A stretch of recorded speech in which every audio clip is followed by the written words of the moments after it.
შეიძლება თუ არა, როდესაც შეყვარებული ყავს და ეს ჭეშმარიტი სიყვარულია, მას აკოცო. ცხოვრობთ ეკლესიურად და ჩემი მამაო სხვა ახსნას მაძლევს, განსხვავებით ჩემი შეყვარებულის მამაოსაგან. რა აქნან ეხლა ამ ბავშვებმა კაცო უყვარს და აკოცო, ერთი მამაონება არ აკოცო, მეორეუნება აკოცო, რა აქნან ეხლა მითხი. შილო გაძლევ გამოსავალს, გაჩვენებ გამოსავალს, დაქორწინდით და ვეღარ საერთი მამაო ვეღარ გეტყვის, აღარ აკოცო.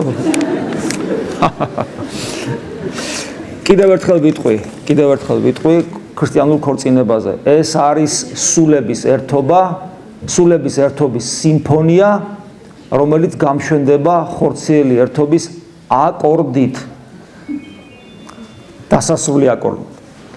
მაგრამ თუ სულიერი ერთობის სიმფონია არსებობს და მარტო არსებობს ეს აკორდი, როცა კიდევ ვიმეორებ ადამიანში წლები მოიტანს, მოვა სულიერი ჩაღმავების პერიოდი და შემოქმედების პერიოდი ადამიანის ცხოვრებაში, თვითონ მოხდება გადასინჯვა.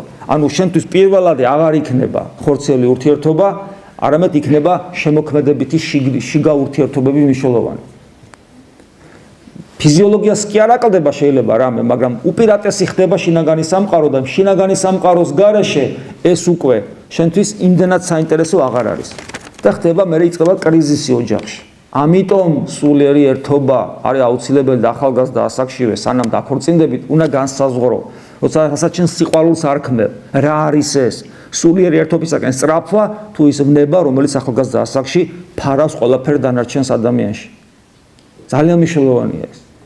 თუ იქ შეგეშალა, მე პრობლემები იჩენს თავს. ხა მეკითხებით, აკოცე ცოტა რა მოხდა. აი რა დღეში არიან ბავშვები გასულ. თუ უყვარს და უნდა აკოცოს, აბა რა უნდა ქნას. და მე უნებიან ოჯახში ჯერ ადრო შენი ცოლის მოყვანაა და ესე რა დღეში აგდებენ ბავშვებს. ჩემ შვილს რო ყავდა შეყვარებული უნები, ეგრევე მოიყვანეთ ცოლა და მოიყვანა. დღეს ორი შვილი ყავს. ასე